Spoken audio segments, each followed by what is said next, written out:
రామారెడ్డి పట్టణ కేంద్రంలో మరి ఇంద్రమ్మ ఇల్లు అనేది ఒక భగవంతుడిచ్చిన వరం లాగా మరి ఇక్కడ రాజేంద్ర అనే వ్యక్తి బిట్ల రాజేంద్ర అనే వ్యక్తి చనిపోవడం జరిగింది.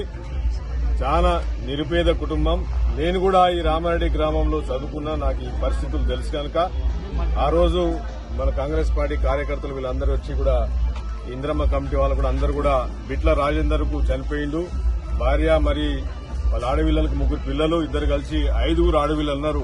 అట్లాంటి పరిస్థితుల్లో ఆ రోజు ఎట్టి పరిస్థితుల్లో ఇంద్రమ్మ ఇల్లు ఇవ్వాలి, ఇది పేదవాడికి చెందాలి అని చెప్పేసి ఉద్దేశంతో ఇవ్వడం జరిగింది. ఈ రోజు నేను ఇక్కడికి కొంతమంది కూడా వచ్చిపోయి చూసిపోయినా.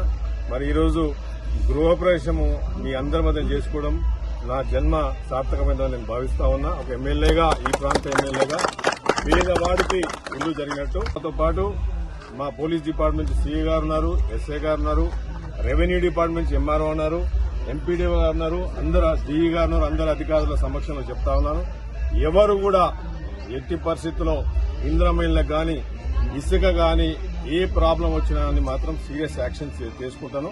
ఎందుకంటే ప్రతి పేదవాడికి కూడా చెప్పడం జరిగింది. నేను మంత్రి గారితో కూడా చెప్పడం జరిగింది, కలెక్టర్ గారికి, ఎస్పీ గారికి నిన్న కూడా మాట్లాడిన ఎస్పీ గారితో ఎట్టి పరిస్థితుల్లో పేదవాడికి మాత్రం ఇసుక దగ్గర మాత్రం కూడా ఎటువంటి ఇబ్బంది జరగదమ్మా.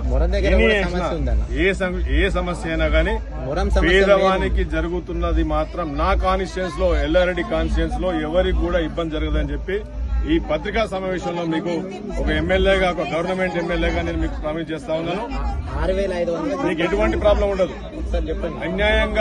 అన్యాయంగా ఇసుక కొట్టి అన్యాయంగా పేదవాడి కొట్టడం మాత్రం యాక్షన్ తీసుకుంటాం. పోలీస్ డిపార్ట్మెంట్ యాక్షన్ తీసుకుంటుంది, రెవెన్యూ డిపార్ట్మెంట్ యాక్షన్ తీసుకుంటుంది.